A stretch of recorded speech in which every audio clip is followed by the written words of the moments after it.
Hi everyone. టమాటా రసంని ఎంతో టేస్టీగా, చాలా సింపుల్గా, పిల్లలు కూడా ఇష్టంగా తినే విధంగా ఎలా ప్రిపేర్ చేయాలో చూపిస్తాను.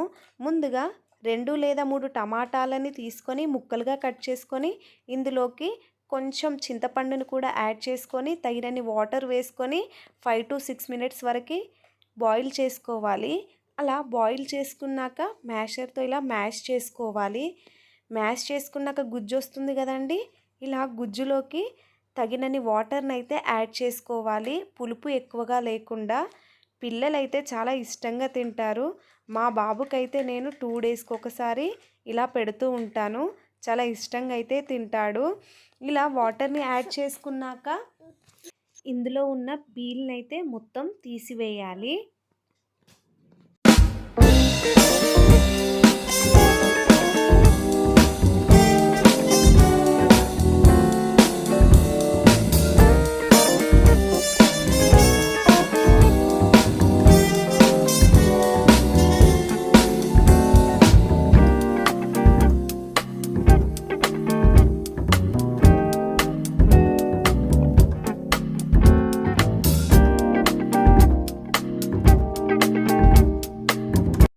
ఆ తర్వాత ఇందులోకి తగినంత సాల్ట్ని అయితే యాడ్ చేసుకోవాలి.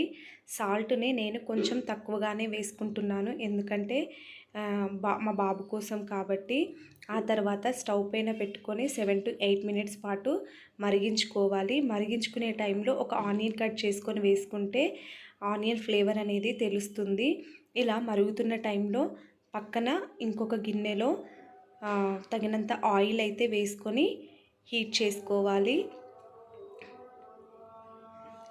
ఆయిల్ హీట్ అయ్యాక ఇందులోకి తగినంత జీలకర్ర, అలాగే ఆవాలు, అలాగే కొంచెం వాముని కూడా యాడ్ చేసుకొని ఫ్రై చేసుకోవాలి. ఇలా ఫ్రై అయిపోయాక ఇందులోకి ఎండుమిర్చిని అయితే యాడ్ చేసుకోవాలి. నా దగ్గర ఎండుమిర్చి అవైలబుల్ లేదని నేను పచ్చిమిర్చి అయితే యాడ్ చేసుకున్నాను.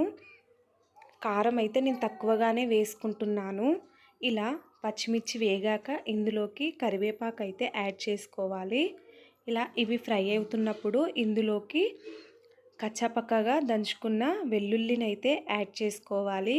ఆ తర్వాత కొంచెం పసుపును కూడా యాడ్ చేసుకొని ఒకసారి కలుపుకోవాలి. ఇలా ఫ్రై అయ్యాక దీన్ని మరుగుతున్న రసంలోకి యాడ్ చేసుకోవాలి. ఇందులోకి నేను ధనియా పౌడర్ కానీ ఎలాంటి మసాలాలు అయితే యూజ్ చేయట్లేదు.